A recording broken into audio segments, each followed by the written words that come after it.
안녕하세요. 이번 강의는 13강의 중에서 제8강입니다.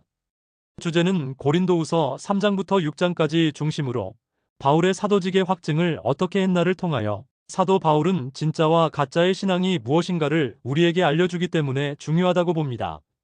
많이 봤는데 개혁신학에 있다가 이분들이 어느 날인가 이렇게 하면 안 되겠대요. 성령의 역사를 체험하고 그런 거를 해야 된다. 근데 이 사람들이 선택한 게 또 웃기는 거야. 뭐냐면 이단 그런 데 가더라고. 개혁신학 하는 사람들이. 내가 아는 한 분이 있어요. 맨 처음에 만났을 때는 그 양반은 아주 정통신학을 했었고, 그래서 나는 그렇게 왜 갈까? 근데 그 사람 탓할 필요는 없어. 왜 가는 거는 그 마음 속에 완전히 굳건하게 있다면은 갈까 안 갈까? 이게 이제 문제예요. 오늘 얘기가. 마음속에 굳건하게 있다면은, 마음속에 확고하게 있다면은 다른 것으로 갈까? 아니라는 거야. 오늘 바울의 자기의 사도권의 확증에 대한 이야기를 하면서 우리가 제일 중요하게 말했던 부분이 뭐냐면 마음이라는 거야. 한번 여러분에게 질문해 보려고 그래요. 우리는 하나님을 보지도 못했고 알지도 못했어요. 하나님을 찾지도 않았어요. 성경에 우리는 하나님을 찾는 자도 하나도 없다고 그랬어요. 어느 사람은 또 찾는다고 해서 아니 여태까지 나는 인생에 살면서 하나님 찾으러 다녔는데 아니 창조하신 하나님 창세기 3장에 우리가 죄를 범하기 전에 이 세계를 창조하신 그 하나님 그리고 나를 창조하신 그 하나님 그 하나님을 찾지 않는다는 거예요. 신을 찾지 않는다는 게 아니고 사람들은 신은 찾으러 다녀. 그러나 명확하게 구분을 하기 위해서 영어로는 것이고 우리는 여호와야. 여호와 하나님. 이렇게 이제 구분을 합시다. 왜냐하면 이 신들은 이렇게 되죠. 이렇게 구분합시다. 이거를 찾으러 다녀. 그러나 이거는 아니라 이거야. 성경에 한 사람도 찾지 않는다고 그랬어요. 이 하나님에 대해서는. 내 얘기가 아니에요. 우리 한번 그거 딱 보고 지나갑시다. 여러분들이 이거 확실히 해야 돼요. 로마서 3장 10절에 기록한 바 의인은 없나니 하나도 없으며 깨닫는 자도 없고 하나님을 찾는 자도 없고 뭐라고요? 하나님 찾는 자도 없다고 그랬어요. 지금 이 하나님을 찾는 자도 없고 했을 때 이 하나님은 어느 하나님이십니까? 천지를 지으신 하나님이에요. 우리가 얘기하는 하나님, 하나님이 이 하나님 아니에요. 그건 누구나 찾아. 여기 분명히 깨닫는 자도 없고 하나님을 찾는 자도 없고 다 치우쳐 한 가지로 무익하게 되고 선을 행하는 자도 없나니 모두 줄거놓으세요. 하나도 없다고 그랬어요.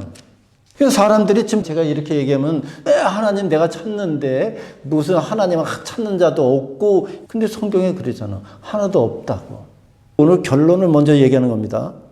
믿게 하는 마음을 주셨을 때에 우리가 이 마음을 변하게 할 수 있을까? 없을까? 이거 잘 생각해야 돼요. 변하게 할 수 있을까? 만약에 내가 이 마음을 변하게 할 수 있다고 한다면은 하나님은 더 이상 하나님이 아니셔. 절대적으로 그 하나님은 하나님이 아니시라고. 맨 처음부터 이 믿음은 내가 만든 것도 아니요. 이 하나님을 여호와 하나님을 찾으러 다닌 것도 아니요. 일방적으로 하나님께서 나에게 주신 거야. 근데 그것을 줬을 때 우리는 예수님을 돌아가시는 것을 보지도 못했고 예수님을 만지지도 못했고 우리는 아무것도 그분에 대해서 육감적으로 느낄 수 있는 건 하나도 없어.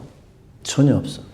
내가 응답을 받았다고 하지만 그 응답이라는 것은 내 쪽에서 응답이지 하나님께서 주셨는지 사단이 주는지 우연인지 저연인지 우리는 절대적으로 그거를 증명할 수 있는 증거는 하나도 없어요. 그러니까 그것을 하나님이 응답하셨다는 이것도 대단히 위험한 거야. 우연인지 참 몰라. 그런 것으로 우리가 감각적으로 하나님을 믿지는 않았어. 성경에는 절대 그 단어를 안 썼어.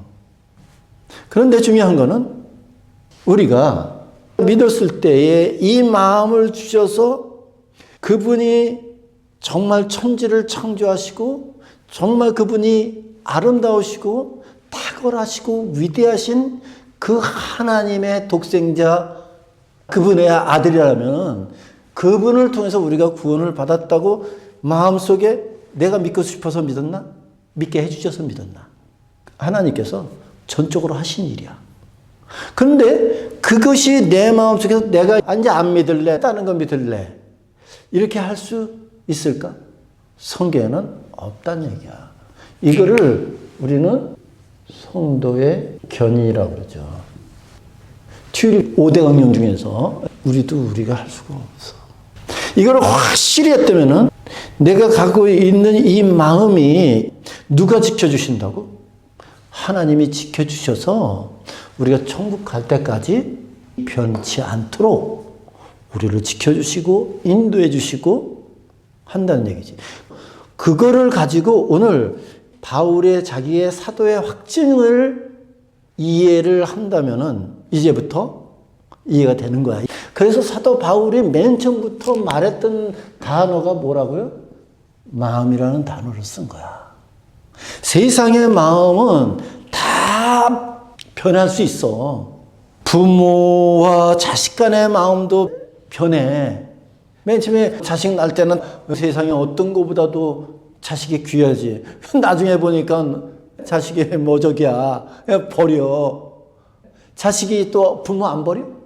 이 세상에? 남자 여자 관계? 다 편해. 왜 그럴까? 근거가 어디냐면 사람의 마음이라 그래. 자기의 마음이라. 그런데 우리가 믿는다고 했을 때 이 믿음은 누구의 마음이었어? 변하지 않는 하나님의 마음이었다고. 그거를 주신다고 그랬단 말이에요. 그죠? 그렇기 때문에 변하지 않는 분의 마음의 근거에서 나왔기 때문에 우리에게 주시는 그 믿음은 절대로 죽을 때까지 변하지 않는다고 하는 거야. 그러면 이 말씀의 이해가 쉽게 될 것입니다. 요한복음 14장 20절에 그날에는 내가 아버지 안에 너희가 내 안에 내가 너희 안에 있는 것을 너희가 알리라 라고 말씀하신 뜻. 믿는 자 안에 누가 계신가를 생각합시다. 그래서 여러분 한번 이런 거 기적을 보고서 순교한 사람 있습니까? 나는 이 기적 때문에 믿어가지고 정말 죽으면 죽는 자리까지 갈 거야. 교회 역사를 쭉 보면서 기적 때문에 순교한 사람은 없어. 그러나 하나님의 교리 때문에 순교한 사람은 수없이 많아. 교리 때문이에요. 그죠? 순교라고 하는 거는요, 우리가 내 마음을 잡아서 순교하는 게 아니거든. 순교는 누가 시켜? 하나님이 시키는 거야. 오늘 순교는 하나님이 주셔야만 된다라고 하는 것을 또 우리는 기억을 하고 오늘 본문을 봐야 돼. 이제 밑바탕을 제가 깔아드렸으니까 우리 이제 시작합시다. 복음의 최종적인 목적이 무엇입니까? 이거는 하나님과 함께 하는 것이 복음의 최종적인 목적이야. 그렇지 않습니까? 그 똑같은 거예요. 구원의 최종적인 목적이 무엇입니까? 물어보면은 하나님과 함께 하는 것이 최종적인 목적이야. 자, 예수님께서 탄생하시기 전에 요셉과 마리아를 통해서 예수님께서 이제 탄생하실 것이다 그랬어요. 마태복음 1장입니다. 보면 아들을 낳으리니 아들의 그 이름을 임마누엘이라 하라. 들어보셨습니까? 번역한즉 하나님이 우리와 함께 계시다라고 하는 뜻이에요.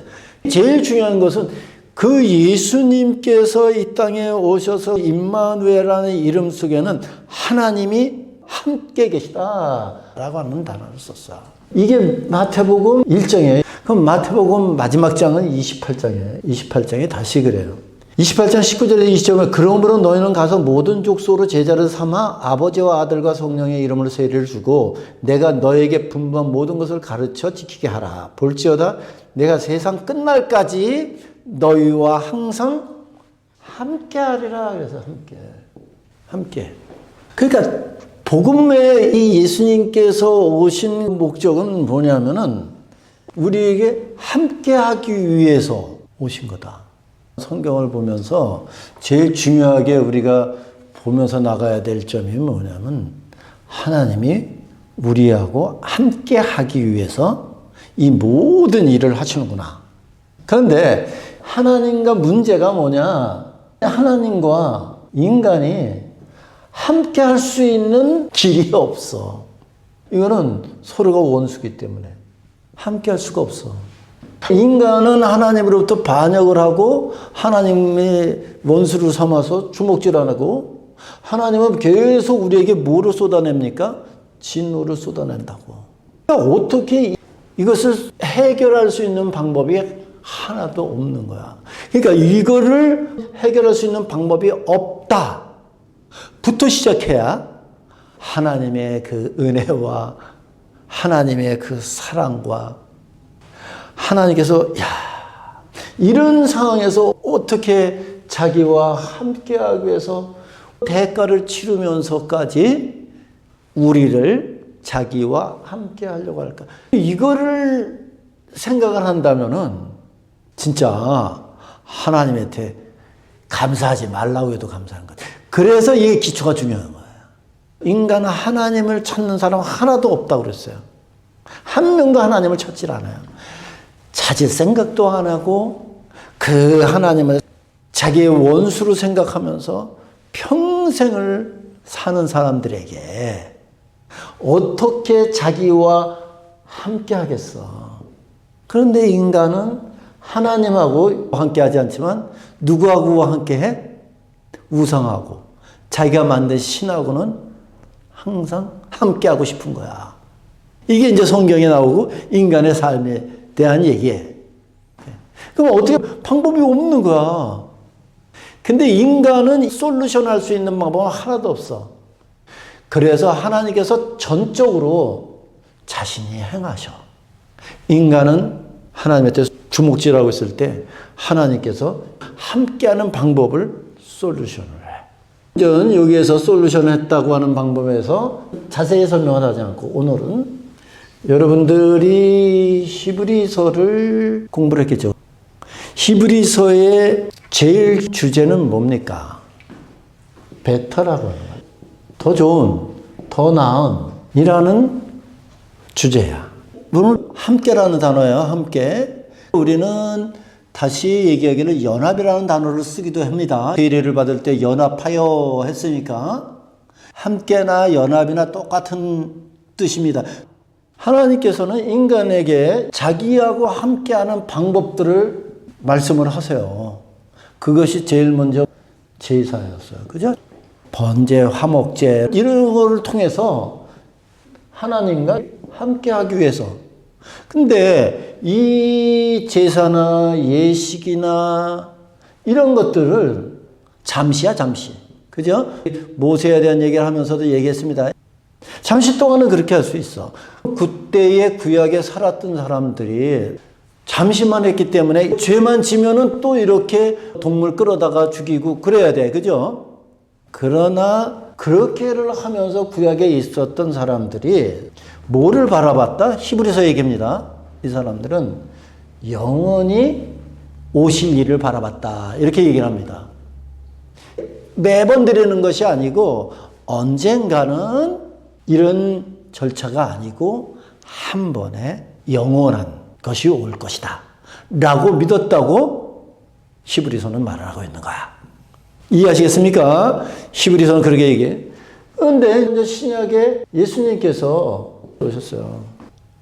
예수님께서 오셔서 이런 제사 이것을 자기가 한 번에 영원하게 십자가에서 그 일을 하세요. 근데 이 히브리서에서는 이거하고 비교를 합니다.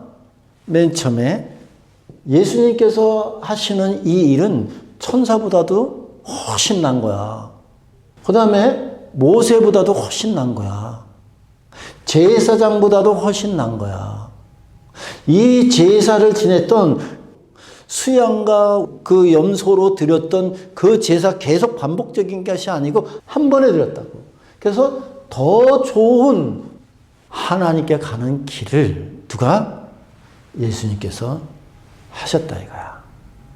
그런데 이거를 하나님께서는 함께하기 위해서 이렇게 하셨는데 이거를 우리한테 어떻게 적용하느냐 이거야. 이거를 지금 말씀드리려고 하는 거예요. 적용하는 것이 뭐냐면 믿음의 법칙이라. 근데 이 믿음의 법칙은 첫 번째로, 우리가 만들 수 없다고 하는 것입니다. 두 번째로, 우리 마음속에다 믿음을 주셨다 이거예요.